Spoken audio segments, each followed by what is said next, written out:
মালদাতে নৃশংসভাবে নাবালিকা ছাত্রীকে গলা কেটে খুন করার প্রতিবাদ জানিয়ে পুলিশ নিষ্ক্রিয়তার অভিযোগ তোলে। একদিকে স্থানীয় বাসিন্দাদের অভিযোগ, অন্যদিকে ইংলিশ বাজার থানা ঘেরাও করে বিক্ষোভ বিজেপি। ইংলিশ বাজার থানার সামনে রাস্তায় বসে গিয়ে বিক্ষোভ দেখাচ্ছেন বিজেপি কর্মীরা। অন্যদিকে মালদা শহরের ফোয়ারা মোড় এলাকায় রাস্তা অবরোধ করে বিক্ষোভ দেখাচ্ছেন উত্তর বালুচর এলাকার স্থানীয় বাসিন্দারা।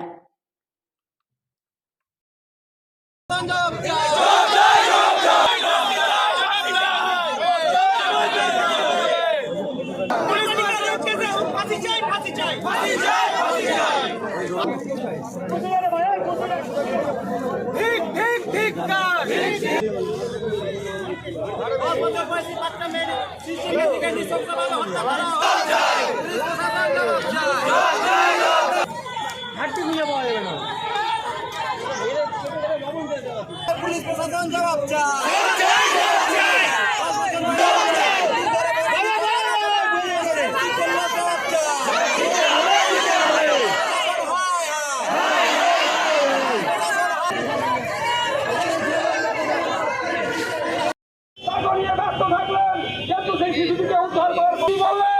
আপনার ঘরে মা বোন আছে, আপনার সন্তান আছে, কিন্তু আপনার দেশে দক্ষতা কোথায় গেল?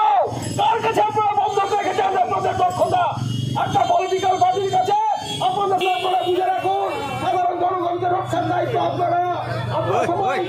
চুপ করে বসে থাকবো না বন্ধুগণ। আমাদের পশ্চিম বাংলার বিরুদ্ধে আমরা সোচ্চার হব। আগামীকাল থেকে মাধ্যমিক পরীক্ষা, তার আগে যিনি উত্তর কিছু করেন বিভিন্ন কারণ দেখিয়ে আমাদেরকে কোনো কিছু করতে দেওয়া হচ্ছে না। সামান্য একটা পথসভা করতে গেলে আমাদেরকে পারমিশন কি চলছে পশ্চিমবাংলার বুকে। মালদা থেকে নিজস্ব প্রতিনিধির রিপোর্ট, 99 নিউজ বাংলা।